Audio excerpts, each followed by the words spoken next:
अस्सलाम वालेकुम वरहमतुल्लाहि वबरकातुहू। मैं हूं होम्यो डॉक्टर नसीर अहमद और आज का जो हमारा टॉपिक है वो है कब्ज, कॉन्स्टिपेशन।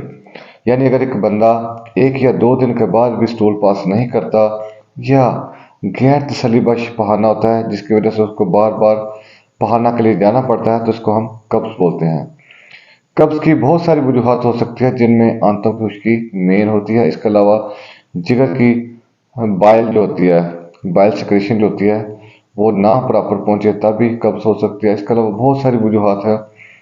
आज इस वीडियो में आपको तमाम अलामात, उसकी क्या वजूहत है और इसका क्या हल है, देसी में, होम्योपैथिक में, बायो कॉम्बिनेशन में इसका क्या इलाज है, आज मैं डिटेल के साथ आपके साथ डिस्कस करूंगा। तो वीडियो शुरू करने से पहले आपसे गुजारिश है कि अगर आपने अभी तक चैनल को सब्सक्राइब नहीं किया तो चैनल को सब्सक्राइब कर दें। इसके अलावा बेल आइकन को प्रेस कर दें ताकि आने वाली हर वीडियो आप तक पहुंच सके। अगर एक बंदा 24 घंटे में एक दफ़ा स्टूल पास करता है तो फिर उसकी तबीयत ठीक रहती है। अगर कई ऐसे मरीज भी होते हैं कि जिनको दिन में 2 दफ़ा भी स्टूल पास करना पड़ता है वो भी नॉर्मल होते हैं, और कई ऐसे मरीज भी होते हैं जो 2 दिन के अंदर 1 दफ़ा स्टूल पास करते हैं और वो बिल्कुल फ्रेश होते हैं, वो भी बिल्कुल नॉर्मल होते हैं। लेकिन अगर 2 दिन से ऊपर चला जाए और मरीज को कोई तकलीफ हो या बहाना ना आ रहा हो या कई दफ़ा ऐसा होता है कि मरीज को हाजत ही महसूस नहीं होती और 6-6 7-7 दिन गुजर जाते हैं, उसको हम कब्ज बोलेंगे। कब्ज बहुत सारी बीमारियों की जड़ है।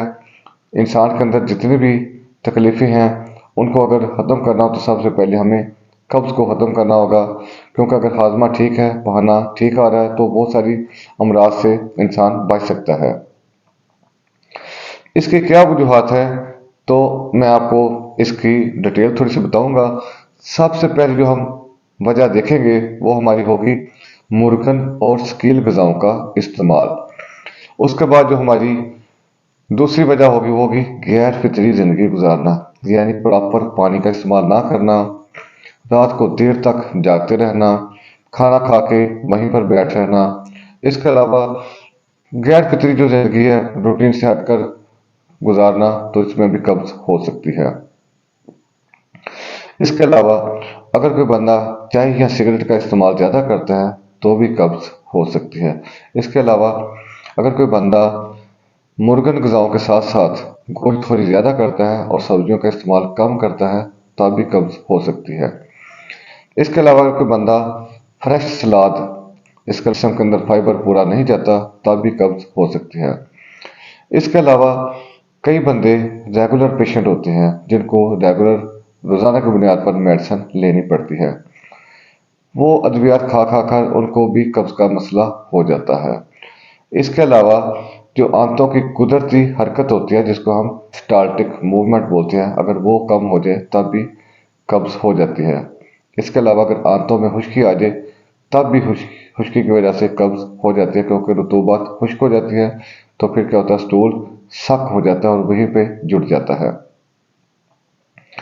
इसके अलावा जो हम रोज़मर्रा में आटा इस्तेमाल करते हैं वो अगर हमारा बहुत ज़्यादा बारीक हो गया हुआ है, जिसके अंदर से फाइबर ख़त्म हो गया है, तब भी कब्ज होने के चांसेस ज़्यादा हैं। इसके अलावा हमल के दौरान बाद औरतों को कब्ज हो जाती है। इसके अलावा अगर सफरा जो होता है वो सही तरीके पर नहीं जा रहा, यानी कि बाइल सिक्रेशन जो हमारी आंतों के ऊपर पूरी नहीं जा रही, तब भी कब्ज हो जाती है। इसके अलावा मैदा, मैदा से बनी हुई चीज़ें अगर ज़्यादा इस्तेमाल करेंगे तब भी कब्ज हो जाएगी, जिनमें मैदा से नान, इसके अलावा जो बेकरी का सामान है, इसके अलावा जो शवारमा है, बर्गर है, इसके अलावा जो पिज़्ज़ा है या फास्ट फूड के आइटम जो है इनके अंदर ज़्यादातर मैदा इस्तेमाल होता है जिसकी वजह से कब्ज हो जाती है। इसके अलावा बाद मरीज चावलों का इस्तेमाल बहुत ज़्यादा करते हैं और गंदम का इस्तेमाल कम करते हैं जिसकी वजह से कब्ज हो सकती है। इसके अलावा आंतों में किसी किस्म की अगर रुकावट आ जाती है तो भी कब्ज हो सकती है। इसके अलावा अगर थायराइड हार्मोन में कोई कमी हो जाए तब भी आपको कब्ज की शिकायत हो सकती है। इसके अलावा अगर आप पानी का इस्तेमाल कम कर रहे हैं तब भी आपको कब्ज हो सकती है। इसके अलावा बाद दफ़ा आंतों का कई दफ़ा कैंसर हो जाता है जिसकी वजह से भी कब्ज हो सकती है। इसके अलावा डिहाइड्रेशन, यानी अगर किसी बंदे को उल्टियाँ या बहाने लग जाएं तो जिस्म के अंदर से पानी कम हो जाता है जिसकी वजह से आंतें खुश्क हो जाती हैं और स्टूल को सक कर लेंगी और कब्ज हो जाएगी। इसके अलावा बहुत सारी ऐसी वजूहात हैं, पानी का कम इस्तेमाल करना और वर्जिश का ना करना, इससे भी आपको कब्ज की शिकायत हो सकती है। तो मैं अभी आपको होम्योपैथिक मेडिसिन की तरफ लेके चलता हूँ कि कौन सी मेडिसिन हैं जो इनको क्योर करेंगी। जो सबसे पहले हम दवाई का इस्तेमाल करेंगे वो होगी हमारी सल्फर 30 सुबह और नक्स 30 रात को। सल्फर और नक्स का इस्तेमाल बहुत सारे डॉक्टर्स रात करवाते हैं और मैं भी अक्सर यही पहले फार्मूला इस्तेमाल करता हूँ। इससे बहुत सारे मरीजों की कब्ज वैसे ही ठीक हो जाती है। उसके बाद जो नेक्स्ट हम मेडिसिन इस्तेमाल करेंगे वो होगी हमारी नक्सवामिका। जो आजकल का हमारा तर्ज अमल है, ज़िंदगी गुजारने का रवैया है, उसमें हमारी जो गैर फितरी ज़िंदगी है उसके अंदर सबसे जो टॉप ग्रेड रेमेडी है वो होगी नक्सवामिका। नक्सवामिका का मरीज़ क्या करेगा कि जो भी खाएगा, चटपटा चीज़ें खाएगा, चाय पिएगा, इसके अलावा खाकर बैठ रहेगा, रात को लेट तक जागता रहेगा, उसके अलावा गैर फितरी ज़िंदगी गुजारेगा, तो क्या होगा कि उसको कब्ज़ की शिकायत हो जाएगी, मिजाज में चिड़चिड़ापन आ जाएगा और बहाना जो है वो सही हर्ज नहीं होगा। बार बार उसको ख्वाहिश होगी कि मैं जाके स्टूल पास करूं। हर दफ़ा वो थोड़ा सा बहाना करेगा लेकिन दोबारा उसको फिर यही ख्वाहिश बनी रहेगी कि मैं बार बार जाऊं और स्टूल पास करूं। तो इसके लिए हमारे पास जो बेस्ट मेडिसिन है वो होगी हमारी नक्सवामिका। उसके बाद जो मेडिसिन होगी हमारी होगी नेट्रम म्योर। नेट्रम म्योर जो होती है वो हेज के दौरान अगर किसी औरत के कब्ज का शिकार हो जाती है तो हम फिर नेट्रम म्योर मेडिसिन 200 पोटेंसी में सुबह दोपहर शाम चंद दिन इस्तेमाल करेंगे तो इसका मसला हल हो जाएगा। उसके बाद जो नेक्स्ट मेडिसिन होगी वो होगी कॉलिनसोनिया। अगर हमल के दौरान किसी औरत को कब्ज का मसला बन जाता है तो फिर हम कॉलिनसोनिया 30 पोटेंसी में 5 कतरे सुबह दोपहर शाम इस्तेमाल करेंगे तो इससे इंशाल्लाह आराम आ जाएगा।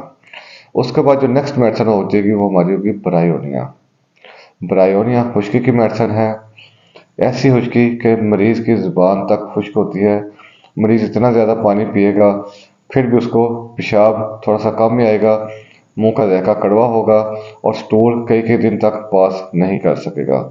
तो ब्रायोनिया जो होता है उसके अंदर खुश्की ज़्यादा होगी, जिगर का भी मसला हो सकता है। अक्सर छोटे बच्चे जो होते हैं उनको हमने देखा है कि कई दफ़ा हम उसको ब्रायोनिया और नक्स 30 अगर अल्टरनेट करके दें तो उसका ये मसला हल हो जाता है।